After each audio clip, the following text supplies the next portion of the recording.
KPBS On Demand is supported by UC San Diego's Art Power, presenting cellist Joshua Roman, performing from his album Immunity, alongside music by J.S. Bach and more, Sunday, June 22nd at UC San Diego's Epstein Family Amphitheater. Reserve your tickets at artpower.ucsd.edu. Good morning, I'm Annika Colbert. It's Wednesday, March 16th, bringing San Diego families guaranteed income. More on that next, but first, let's do the headlines.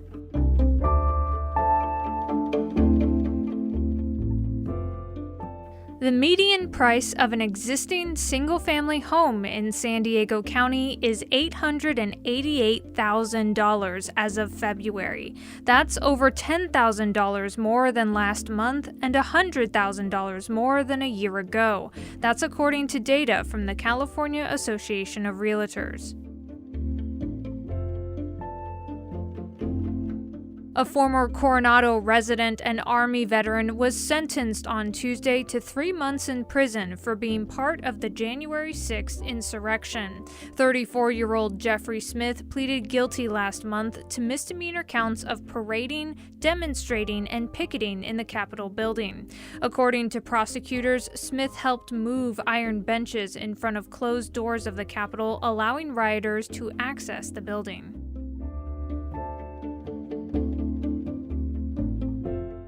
A Lincoln High School student suspected of having a gun on campus was arrested by police after a standoff that lasted over an hour. The incident happened on Tuesday at around 2:30 in the afternoon. The student had been brought into the principal's office for questioning, but then managed to lock himself in the room and refused to come out. According to SDPD's Adam Sharkey, the student had a ghost gun tucked in his pants when he was taken into custody. From KPBS, you're listening to San Diego News Now. Stay with me for more of the local news you need.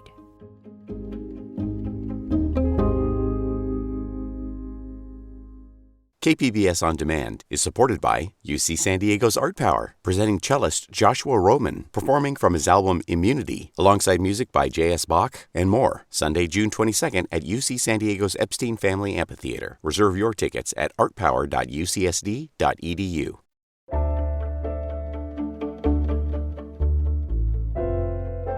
San Diego's first ever guaranteed income project is officially underway.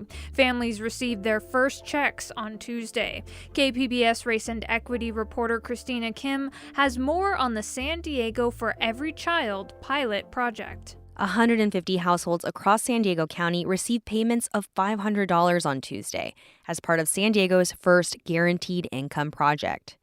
Kia Pollard is the director of San Diego for Every Child. She's been signing up families for the past few months and has heard firsthand the impact this additional money will have on them. I've heard families say things like, I want to use this to pay for my family's medical bills. I want to find childcare for my son, daughter. I want to use this money to save. The $2.9 million program will run for 2 years. The goal? To measure how it impacts participating families and evaluate the program's ability to scale up if the pilot is successful. Christina Kim, KPBS News.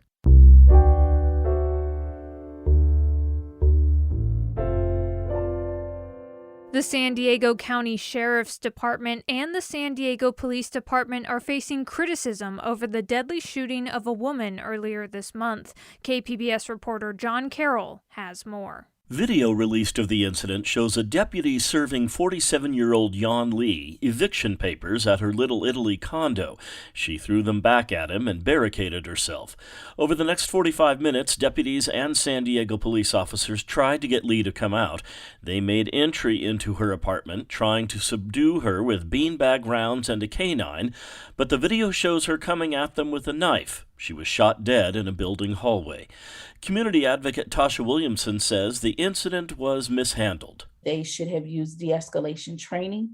In de-escalation, they did not have to enter her home because she was not a threat to anyone. The police department is handling the investigation. They declined comment as that investigation is ongoing. John Carroll, KPBS News. A local school is incorporating the war in Ukraine into its lessons. KPBS education reporter MG Perez has more. Russia has in recent days asked China specifically for military equipment, including drones. Mark Vanover starts his first period class every morning with a discussion on the latest news from the war zone in Ukraine. This class is an elective called Current Issues, offered here at Canyon Crest Academy in Carmel Valley. 17-year-old senior Elizabeth Campbell Budilenko sits in the front row watching history unfold on a computer screen and a projector, detailing the war that has directly impacted her mother's family. And they evacuated from Ukraine and crossed the border. And so thankfully they're safe in Poland. Elizabeth tells her story and does not mince words. Terrible. The war going on. The whole thing's a mess. Shouldn't have happened in the first place. There's so many things that could have gone differently, should have gone differently. Across the Canyon Crest campus, Stuart Pollock is teaching U.S. government. He has some seniors old enough to vote in the next election. Mr. Pollock is committed to the truth in his classroom. It is always a challenge to make sure that the sources that we're using are accurate as can be, and also to help the students understand how to make those decisions and those judgments for themselves as they get older. 18-year-old Sasha Rudikov is a Russian American with families and friends still in the war zone. Many people think that this is Russia versus Ukraine, but in reality it's Putin versus Ukraine. Most Russians that support this don't know any better. And Frankie Salceda is 18 years old and believes the NATO coalition will end this war with military strength when the time comes. So it's just really up to the Russians at this point. If they attack, say, Poland, then they're basically signing their own death warrant. A war of words that continues as intensely as the conflict on the battlefield. MG Perez, KPBS News. Coming up, new data says fear of racial discrimination plays a large role in how service members of color pick their careers. We'll have that story next, just after the break.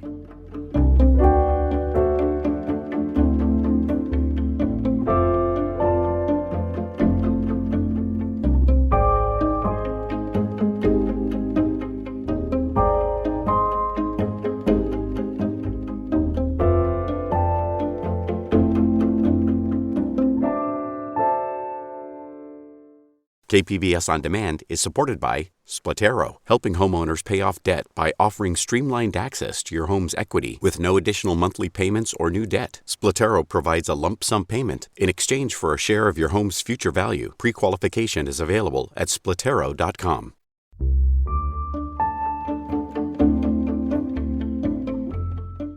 New research shows that fear of racial discrimination weighs heavily in career decisions among some military service members of color.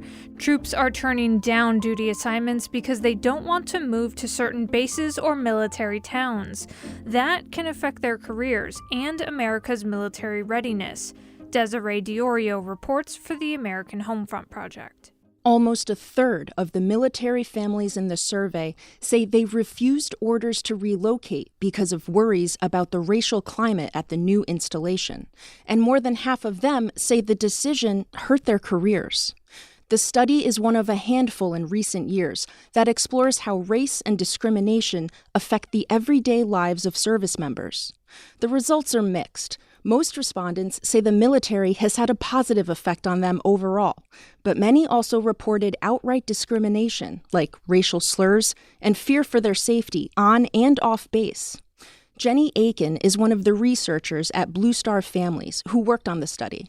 Active duty family respondents of color are making very big decisions about military life based on perceptions of racism and fear for their family's safety. Aiken says many of the service members who turned down relocation orders faced other consequences, like unfair negative performance reviews or opportunities for career advancement that disappeared.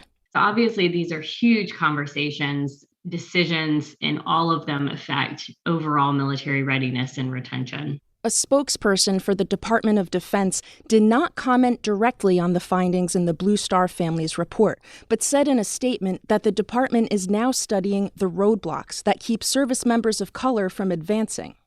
Retired First Sergeant C.T. Moss says she never turned down an assignment in her 24-year Army career, but she's wanted to. Now she runs the Racial Equity and Inclusion Initiative for Blue Star families. Back in 2014, she was a single mom, trying to make her way up the Army ranks. I remember originally saying, I do not want to go to Mississippi. I do not hear great things about that area when it comes to my family, being an African-American family. But we went because it was going to be great for my career. She says she was in Mississippi only a few months before she became concerned about the safety of her then 13-year-old son. My son was racially profiled in our neighborhood where we live twice. And one was from an undercover cop who didn't identify himself. It got to a point where I had to make a decision. So Moss sent him to Florida to live with other family members while he attended high school. That's a situation that I tucked away for many years. I never even thought to talk to my chain of command about it. But she says now those conversations about what's going on in military communities need to happen in the open. It's okay to have these uncomfortable conversations and to talk about this, even within our ranks, because we never know who else may have similar experiences. Blue Star Families says that the racial climate in military towns will become even more important in the next several years as the American population and the military become increasingly diverse. One of their key recommendations is to strengthen the relationship between bases and their surrounding communities so that military families of color feel safe enough to stay in the service. I'm Desiree Diorio on Long Island.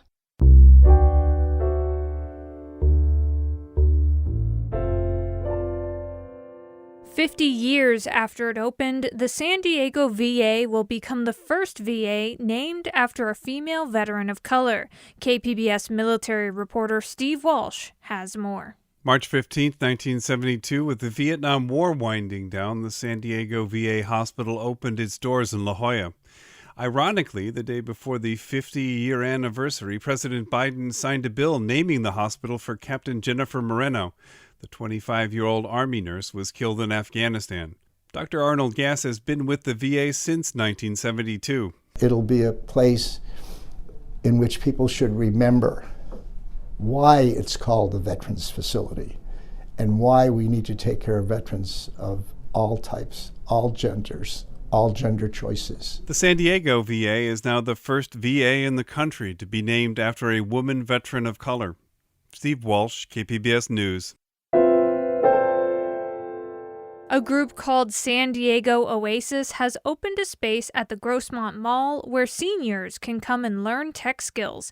KPBS reporter Thomas Fudge visited the Tech Tank. The Tech Tank is a glassed-in room full of homey furniture in the headquarters of San Diego Oasis. It's a place where the instructors will work to close a digital divide that is holding back elderly people unfamiliar with computers and smartphones. Raul Bernal Gonzalez is one of the instructors there.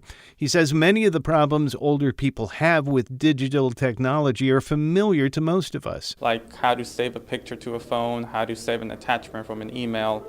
If I take a picture, how do I send it? He told the story of a woman who wanted to delete some email messages, but was very concerned she'd also delete some photos of her granddaughter embedded in the email. A donation from Cox Communications made the Tech Tank possible. Thomas Fudge, KPBS News. Film Out San Diego is screening John Waters' Hairspray today at 7 p.m. as part of its ongoing monthly film series. The film is set in Waters' beloved Baltimore in the 1960s as teens deal with everything from beehive hairdos to racial integration. KPBS film critic Beth Accomando reminds us why the film is important to celebrate. Harris Glenn Milstead was an actor who gave the world the gift of Divine, a 300-pound drag queen who was the unmistakable star of John Waters' cinematic universe. Stick with me and we'll claw our way to the top. Waters and the outrageously glamorous Divine brought bad taste to the level of art and launched an all-out satiric assault on the middle-class values that they saw as oppressive and hypocritical. Waters displayed a keen eye for social observation and genuine compassion for the social misfit. He would hone those skills to perfection in Hairspray in 1988, in which Devine played the mother of a rebellious teen. It's the times. They're a-changing. Something's blowing in the wind. Fetch me my diet pills, would you, hon? Film Out is screening the Devine version of Hairspray, not the 2007 remake with John Travolta in a fat suit. Devine gave us a new definition of beauty, one that proudly did not conform to society's norms. Milstead passed away in 1988, just as Devine was finding mainstream success. Film Out celebrates Milstead's Devine legacy with Hairspray this Wednesday at Hillcrest Cinemas. Beth Accomando, KPBS News. That's it for the podcast today. As always, you can find more San Diego news online at kpbs.org. I'm Annika Colbert. Thanks for listening and have a great day.